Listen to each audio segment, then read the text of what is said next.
Hey everybody, welcome back to Sharon's Nail Boutique. If you're new here, why don't you go ahead and hit that subscribe button. While you're at it, hit that notification bell so you could be reminded every time I upload. I mean, you might as well since you're here, right? So we're going to start by going in on my beautiful client here, and we are going to push back all 10 cuticles. We sprayed and disinfected her hands with 70% alcohol. As I always do with all my clients, I give them their own files. I use 150 grit hand files. I do not use the machine to remove the shine as you see me doing here. This is how I remove the shine from the nail plate. I do not go in with the machine. I highly recommend against doing that because you strip away nail plate when you do that. So all you see me doing here with the machine is going in with my cuticle ball bit, which is the little tiny ball bit that goes just at that back skin fold area. It's so safe that you could actually go right on your skin with it and you won't feel a thing. Use this on your slowest setting. Anywhere from 1500 to 3000 RPM should suffice. And yeah, I use my dust collector. I always use my dust collector when I'm filing now because it just decreases the dust so much. Even if it doesn't get everything, it decreases it so much, so you don't have to worry about all those little bits and particles flying in your paints and your top coats at the end. That's one of my biggest pet peeves. And so I'm also trying this new angle out, guys, so if you can please let me know what you all think of this angle in particular. I know you can see more of my hair and stuff. I'll try to figure out how I can work with that better. I'm using my Unigella pre-pinched coffin tips, and we are going to be cutting and shaping these into pointy stiletto. And I'm just taking my little sewing scissors and doing that. I got these, I believe, from Joann Fabrics. Really good sharp scissors, just cutting those ends a little more pinched. And then as you can see, I am coming in on pretty much like a 45-degree angle on those side walls to get that perfect point. You want to make sure that your side walls are as straight as possible. You do not want a curved looking stiletto. That would be more of a ballerina. So ballerinas are rounded sides to a flat tip. Stiletto is flat sides to a pointy tip. Stiletto, like, you know, the high heel stiletto, that's how you want it to be, like pointy like that. So almond is the one that's more rounded tip. So if you guys are interested in having me do like a filing technique video, let me know in the comments below. I will also leave the links for these tips, for the hand files. I'll also leave several other items down there for you guys as well. I'm using my Mia Secret Violet Monomer, MMA free. I'm using my Mia Secret Clear Acrylic Polymer. Using my, I believe we are using, no, I didn't end up using the Heartbreaker from Glam and Glitz. I actually ended up using my Cover Peach from Mia Secret, Frosted Pink from Mia Secret, and what else did I use? Oh, we used the black.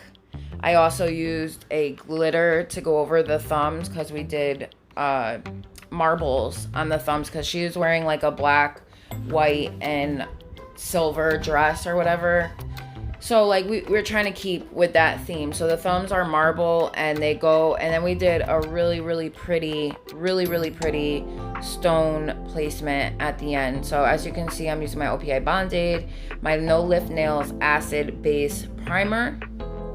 And this combination has never ever failed me. This combination of products, guys, I promise you, your clients are gonna be like begging you to take their nails off because they're on for so long. As long as you're not getting product on the skin, liquid on the skin, you know, that causes lifting over time. So you wanna make sure that you're laying and placing these products properly. Right now, I'm just going in with my thin clear base of my Mia Secret Clear Acrylic. And I'm using my number 14 pre-pinched 100% Kolinsky brush. Now we're going in with our marble. I'm also using that, see that silver one there? I actually made that myself. It's like a gunmetal, it's like a liquid silvery looking one. And you see how I'm going in now and just kind of swirling those colors together and then pulling, not pulling, but like patting and kind of making sure that that comes to the tip.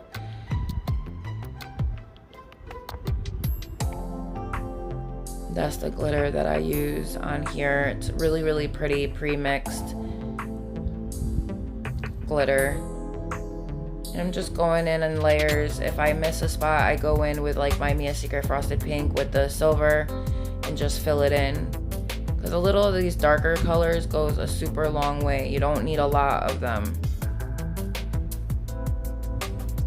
And I'm just kind of building my marble bit by bit, because you definitely don't want to go in with too much, especially this day in particular. It was really, really hot outside, and my beads were just drying wicked fast, so I was trying to work in smaller, wetter beads.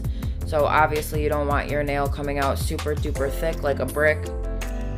You don't want to be smacking people in their face with your bricks. So oh my god, yo, I'm so freaking stupid in the morning. So now I'm going in with this glitter, and I'm just like literally pulling that over the entirety of the marble and kind of wetting my brush and making sure that it doesn't cover like the whole marble, just kind of brushing away some of it, and then I'll cap. Look at that bead.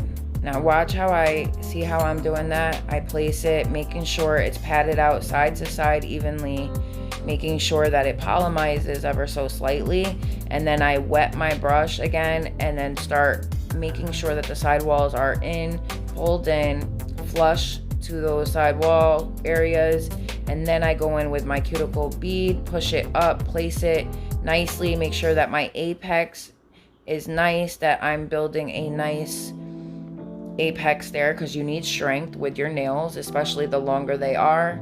I may add another bead right at that bottom portion to just make sure my strength is there and that the nail is even.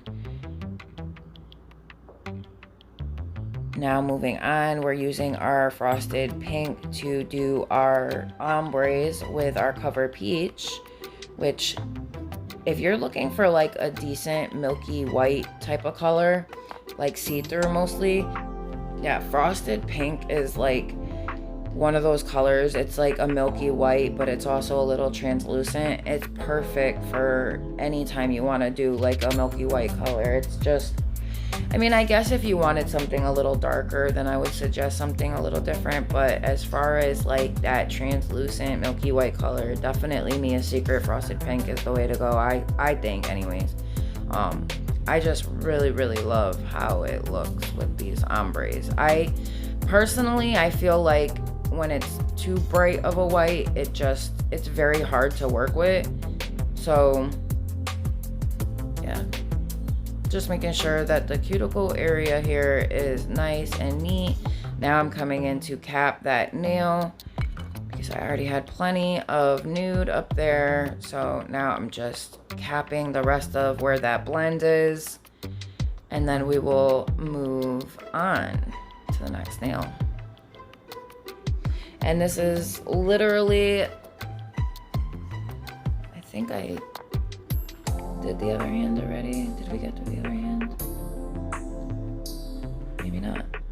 Anyways, some of these I cap as I go. Some of them, well, I cap everyone as I go. I used to do it where I would do the nails and then I would cap at the very end. But I find personally that if you cap as you go, it's just that much easier to work. At the end, when you're done, you're done. You can come in and file. You don't have to worry about coming in all over again and capping the rest of those nails.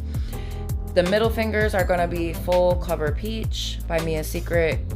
This is one of their newer, not totally new, but newer lines of colors. They have cover almond now, cover golden something, golden, I forgot the name, but there's a few of them. This is cover peach. Personally, I think they could have went a little darker on this, the cover peach one. I like it. It's nice to work with. It's just like their other ones. They're very, very easy to mold and get going. You know, they're not too dry, they're not too wet. If you don't know how to work with Mia Secret, I would suggest practicing. It's a fairly very simple system, actually. It's one of those systems that you can place on the nail and it'll just sit there, you know, until you're ready to do whatever you do with it. But yeah, you want to practice with your liquid powder ratio. You know, you don't want to go in with too thick of a bead and not know what you're doing or how to move it around. So I would definitely suggest watching, you know, beginner placement videos. If that's something that you would be interested in seeing me do, let me know in the comment section below. If there's anything that you would like links to, just ask me. If there's any videos in particular, any collab video, anything, just let me know in the comments below.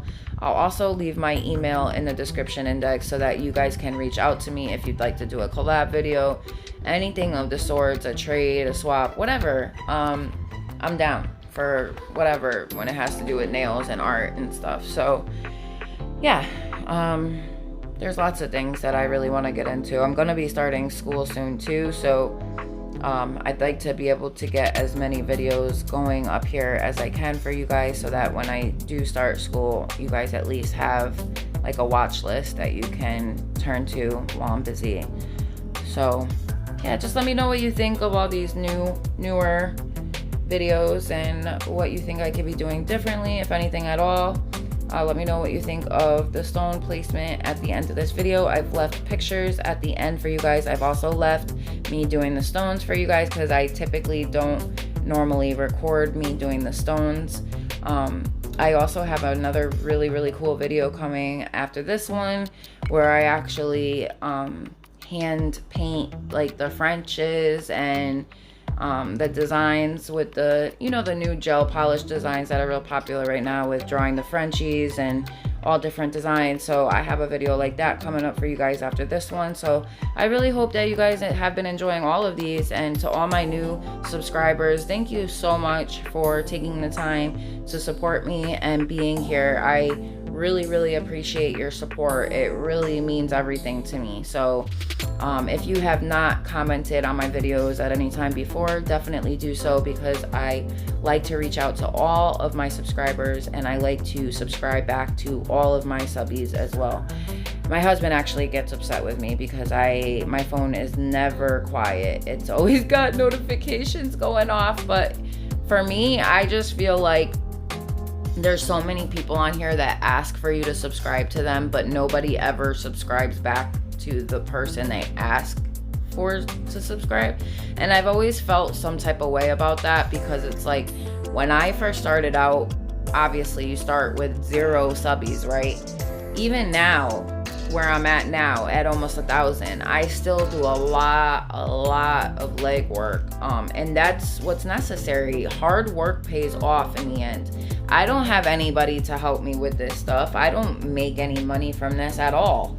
I don't make anything. This is not why I do YouTube. I'm sure that one day if I get to the point where I'm making good money, and you know, then maybe it might drive some content. But in regard to right now and where I'm at right now, I don't make anything from this. I simply do it to share my feedback, to share what I know, to reference it later on. I like to watch these videos. I love watching people do nails just in general.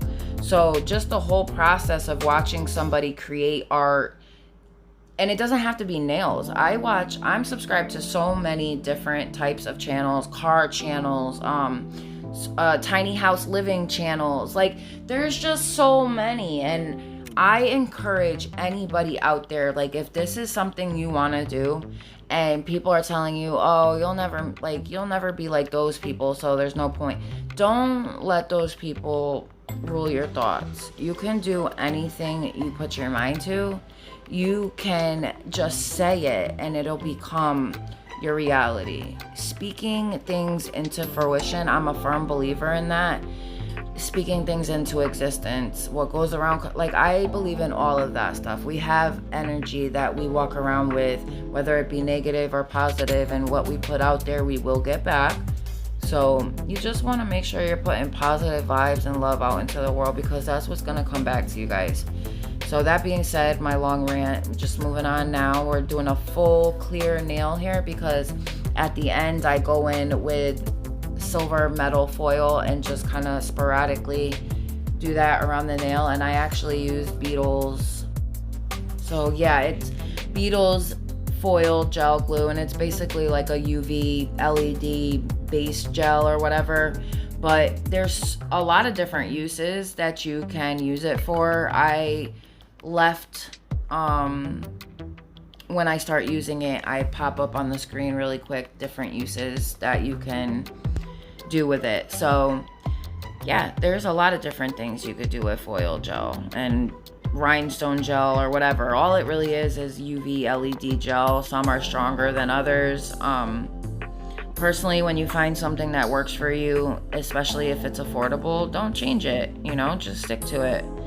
Now I'm trying, or was trying to do a full nail on this one. However, like I was telling you, it was pretty warm this day, but you know what?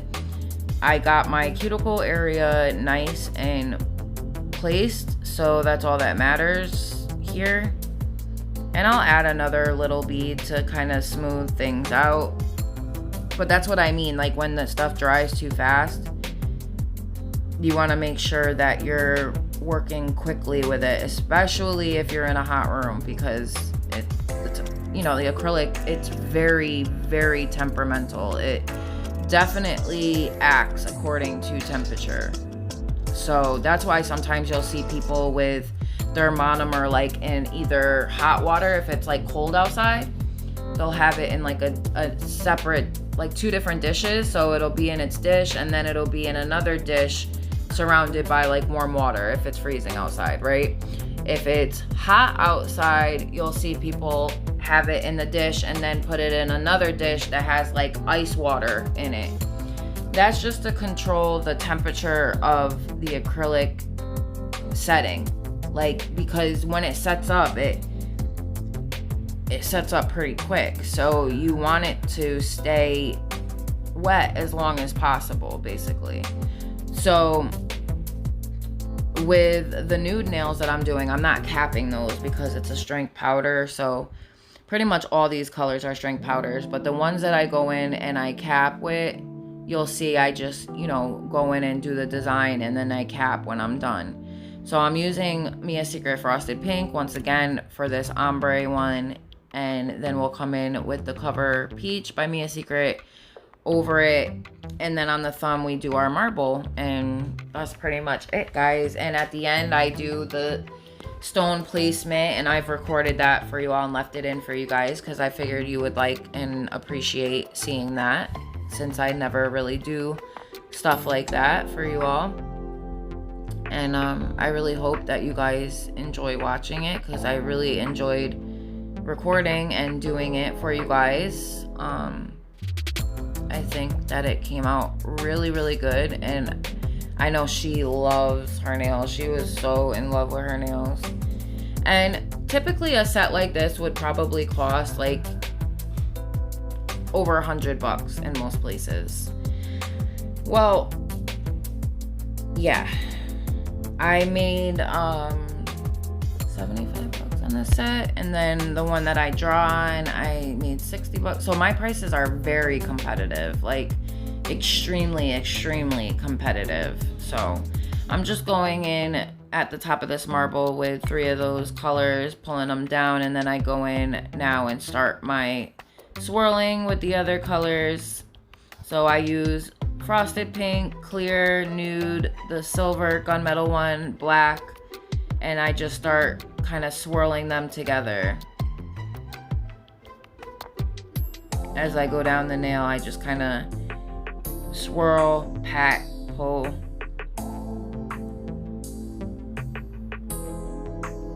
Take off some of that black because it's too much. And then add more nude.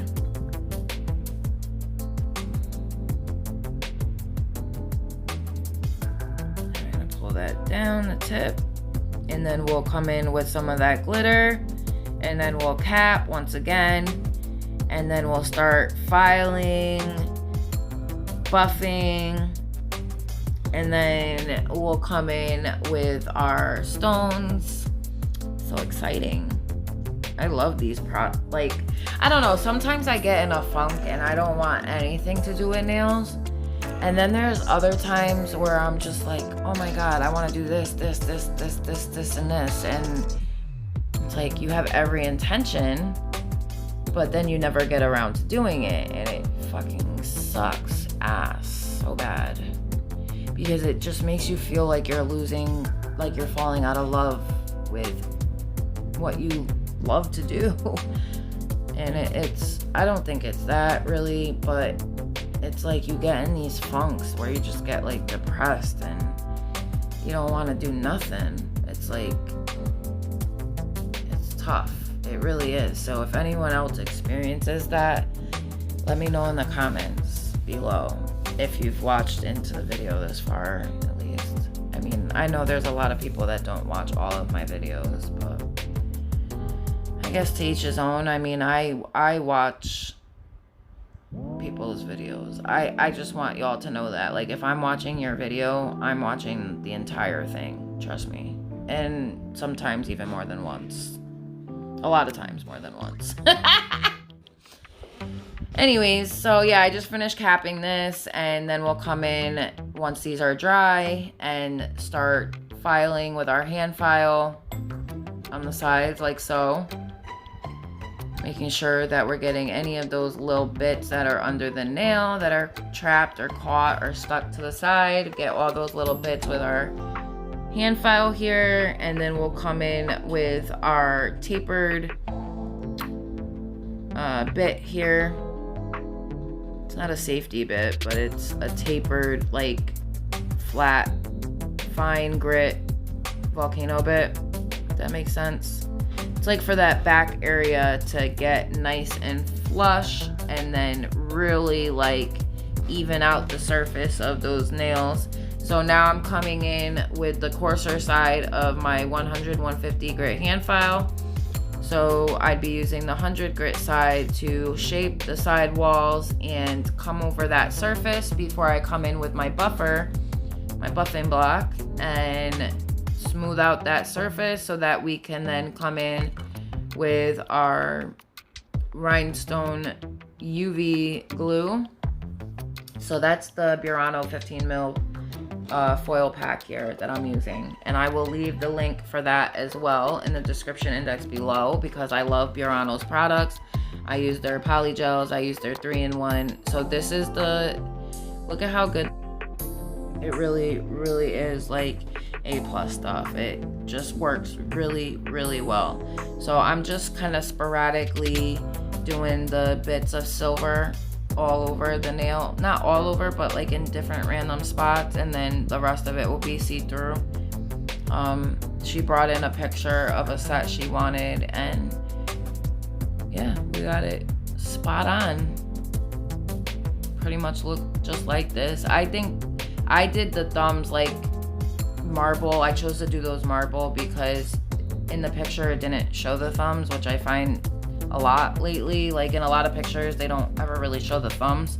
So the reason why I did the thumbs like marble like that with the nude black silver is because it really goes well with the rest of the nails, with the silver foil, with the frosted pink being like the milky white, you know, all those colors coming together, and then the silver glitter and all that. So, you know, in the end, these nails came out so dope.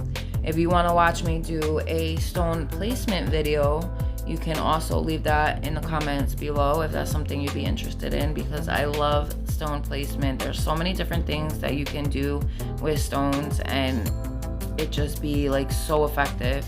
Even if you don't have a lot of stones on the set and you only use a little bit, just knowing where to place those is gonna make all the difference. So on these ombre ones, I did the stones in like a necklace type of formation where it's kind of like draping around the neck kind of look. Aren't those gorgeous? Thank you guys all so much for watching. Please don't forget to like and subscribe, and I'll see you in my next one. Bye.